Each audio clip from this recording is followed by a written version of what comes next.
کارشناسی امروز ما و ورودی 8 که اینجا ما پیدا کردیم با رادیو.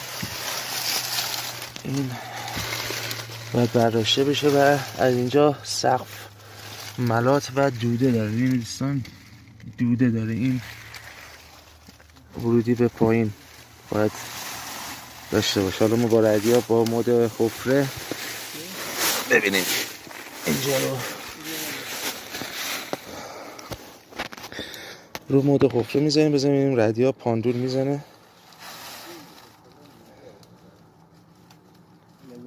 دقیقاً به همون سمت.